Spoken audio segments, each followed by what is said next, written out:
personally, I mean, the pick to KJ, I mean, that was a slant. Come on. I can make that throw. I should make that throw.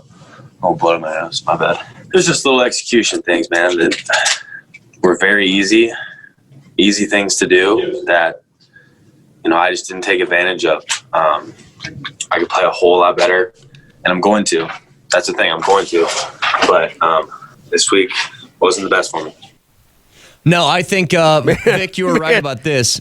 It was his worst game. Like, this was way worse than last year's Kansas City game. Like, his numbers were worse than last year's game, but that was a different situation. It was a blizzard. Like, conditions weren't great this weekend, but still, it's got to be better than that, what you saw. It wasn't that poor.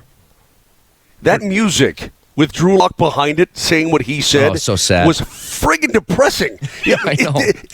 Vic, it sounded like, Brett, like a movie, right? Yeah, it's like a movie. In fact, be there. It's friggin' sad. I mean, I cannot believe how sad I am now. I got accused a lot of this. Just sucked my life out, bro. I got accused a lot of this in the 6 o'clock hour, and a lot of people were saying I was making excuses, and I don't mean to make it sound that way. Drew Lock was bad yesterday, and he needs to be better. That you cannot play that way, especially against Kansas City, where you have to play a perfect game to have a chance to win.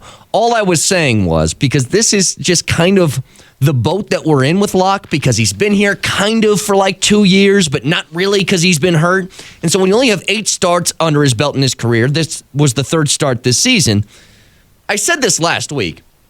People are going to have wild reactions week to week because they've been so starved for an answer at quarterback. And what doesn't help is this. Kansas City amplifies that even more, right? Whether it was a good performance or bad, it would have been ×2 what we normally feel in any other game. So that's one. Here's the other part. You look at young quarterbacks around the league, they're succeeding right now. Herbert played incredible yesterday, 350 yards and 3 touchdowns. Joe Burrow threw for 400 yards yesterday. They almost beat Cleveland. I think you look around, you're like, well, why do those young quarterbacks have such good outings, and ours is like, we have to look for silver linings still? You make a valid point there, and again, I'm not sure if it's just Kansas City that causes this. Why does the game and the offense look so hard? Why does it look so hard? Like, oh my God, it's just so hard. Like, there's never an easy drive. Even the one in which they benefited from the fumble, right? Alexander Johnson makes a great play. They get awesome field position. It still looked hard to score. Mm-hmm. Nice play call. That was a good play call, by the way, going D. Dallas in the Air Force triple option to get in the end zone. But nothing's ever easy. And I guess I miss easy. Everything looks difficult on the offensive end. That defense deserved better. Defense deserved a hell of a lot better. This offense is flat out embarrassing now. And I know it's young. And I know that's the feedback you're going to get. Vic, they're young. Yeah, you know what? Joe Burrow's young. There are a lot of young players that play for the Chargers, too. There's youth all over the NFL. Young's great. This is not good. You got to score. Score the freaking ball. And Moser, you look to the end of that game, and a lot of people, I don't know if it was caught on the TV broadcast. I tried to rewind it and see if it was. I didn't see it. The quote confrontation between Shelby Harris and Vic Fangio. Yeah, I didn't see it at all. I did not see it either. But you know what? I don't care about that. Like, first of all, coaches and players, they argue. But second of all, Shelby Harris should have been pissed. They played a great game and had nothing to show for it by the end. Why is he mad at Vic Fangio? I mean, Fangio's got nothing to do with the offense. He's just frustrated in general. Fangio was pissed that he got a personal foul, and he's probably like, dude, right. Bleep you. We're down 30 points, and you're going to sit here and get on me about a personal foul with a couple of minutes left? I'm totally with you. I wish that the offense showed as much passion as Shelby Harris did on one play. Mm-hmm. In all honesty, the fact that the defensive players are the ones getting these damn personal fouls because they care. I'm not saying the offensive players don't care. They do. All right, don't get that screwed up. But my God. This offense is holding this team back so much, and it's been that way for the last 5 years. This offense sucks. Okay. That's a succinct. Tell me I'm wrong. No, tell me I'm wrong. Tell me I'm wrong. I want somebody to call the radio show and tell me for the last 5 years where I've been wrong. This offense sucks. No, here's what it is, Moser. This is why it's funny. It's because Vic We all agree, but we see Vic, the locomotive got going, and it was starting to chug at the beginning of the show, and now 24 minutes in, we're already at full steam. Like, there's no shutting this thing down. I mean, this offense makes it hard to watch a game. I'm so into that game. I'm like, all right, here we go. Snow game, let's go. And then they just can't move it. They get a few yards, and a couple nice carries, and then they trick themselves into a turnover. Then they do something stupid. Then somebody can't catch, and then there's a freaking flag, and then something dumb happens. Every week, it's the same story with this offense. This offense, since 2015, has sucked. Hell, it sucked in 2015, too. They won a Super Bowl in the back of the defense. When's the last time this offense was any good? 2014. He's got not one but two coal guys shoveling coal into the boiler. Okay, well, I'm talking. We're going.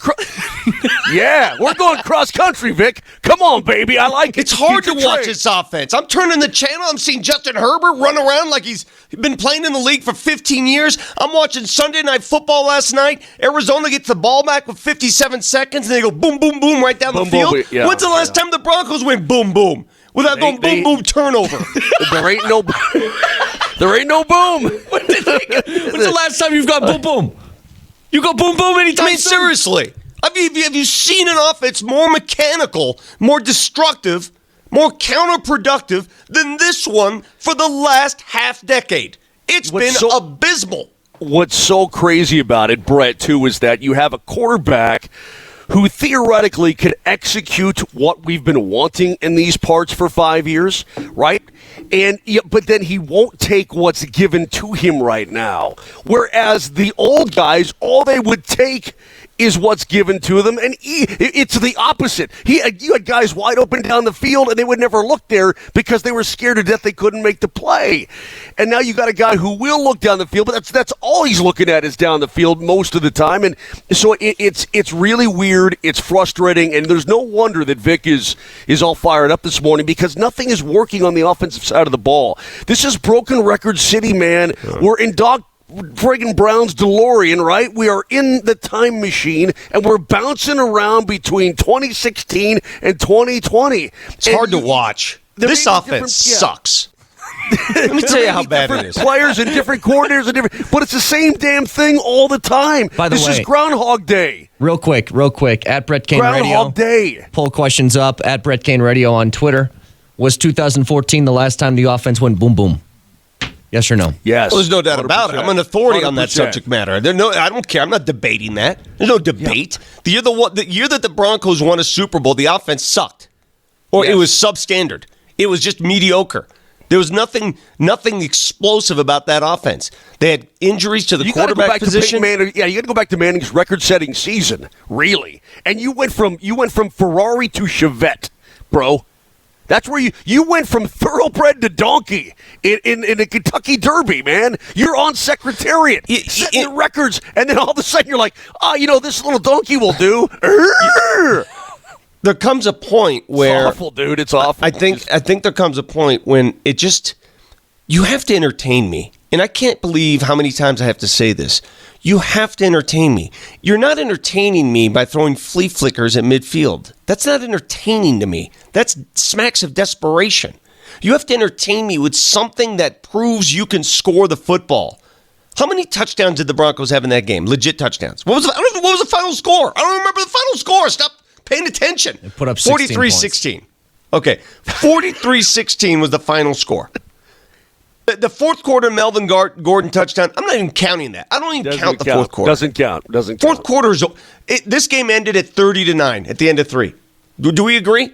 Yes. 100%. Do we agree? Fourth quarter doesn't count. I don't count. Doesn't count. You don't get a pink ribbon for fourth quarter touchdowns. By the way, that's where Locke got a lot of yards, and he got a lot of prettiness late, and it meant absolutely zero. So you get one touchdown in this game, and it came on I don't know what you want to call it. It was a D. Dowis triple option play. Great play call. One touchdown.